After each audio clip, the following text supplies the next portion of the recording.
हे बघ, आईला तू सांभाळायचं, मला काय सांगायचं नाही. ए दादा, मी काय सांभाळणार नाही तिला, तू सांभाळायचं. माझ्या नावावर काय केलं आजपर्यंत? सगळं तुझ्याच नावावर आहे की. अरे का माझ्या नावावर केलं म्हणून मी सांभाळू काय? काय नाही दादा, तू सांभाळायचं, मला काय सांभाळणं होणार नाही तिला. हे बघ, तू लहान आहेस, तूच सांभाळायच तिला. उगाच माझं डोकं फिरवू नकोस. ए दादा, मी काय नाही बघ सांभाळणार. मी आणि माझ्या बायका पोरं सुखे आहे. तू सांभाळायचं तिला, मला काय जमणार नाही बघ, आता सांगतो तुला. उगाच जास्त शहाणपणा करू नकोस, माझं डोकं फिरवू नकोस. दादा, तुला काय करायचं ते कर जा, मला काय सांगू नकोस तू. ओ भाऊजी, काय भांडायला लागलाय उगीच? हो, तुमचं तुम्ही जावा बरं. तुला पहिलाच सांगावलं, उगाच माझ्यासारखा कोण वाईट नाही, लक्षात ठेव. दादा, काय करायचं ते कर, मला काय सांगू नकोस तू. काय मी काय कर- तिला सांभाळणार नाही बघ. काय करायचं कर, उलट बोलायस तू मला. मला जमणार नाही दादा, आता सांगवलं, तू सांभाळायचं तिला, मला काय होत नाही बघ. हे बघ, माझं डोकं फिरवू नकोस, अजून सांगा लागलोय. दादा, मला जमणार नाही.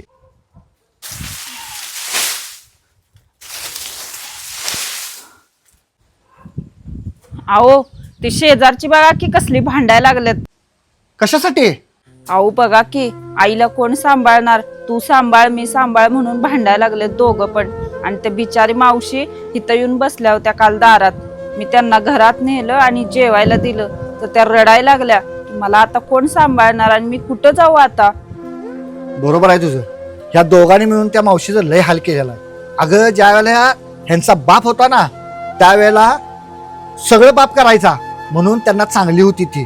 आणि ज्या वेळेला बाप गेला, इस्टेट त्या म्हातारीच्या नावावर झाली, त्यावेळेला हीच तिच्या जीवावर उठली आणि एकमेकाच्या नावावर इस्टेट करून घेतली.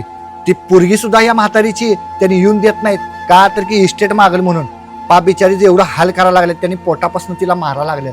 अहो, मी पण बघितलंय, त्या मावशींच्या सुना आहेत ना, त्या मावशी घरी असल्या ना काही खायला करत नाहीत आणि त्यांनी बाहेर कुठं गेल्या ना मग चांगलं चांगलं करून खातात.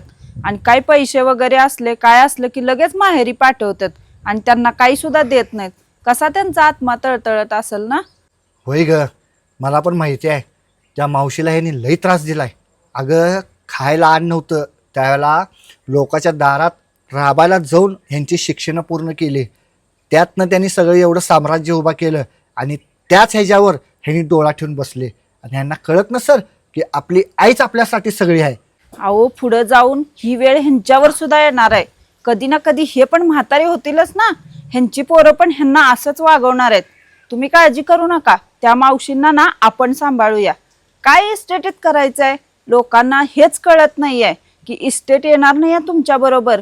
ही जोडलेली माणसं आहेत ना, हीच आयुष्यभर पुढे येणार आहेत आणि केलेलं कर्म इथंच फेडायचंय, हे लक्षात ठेवा. बरोबर आहे तुझं. अगं, आपल्यातले 2 घास खाल्ले म्हणून आपल्यातलं काही कमी होणार नाही, उलटा आपल्यालाच आशीर्वाद मिळेल. पण लक्षात ठेव, कधी ना कधी तर त्या 2 पोरांना त्याची लाज वाटेल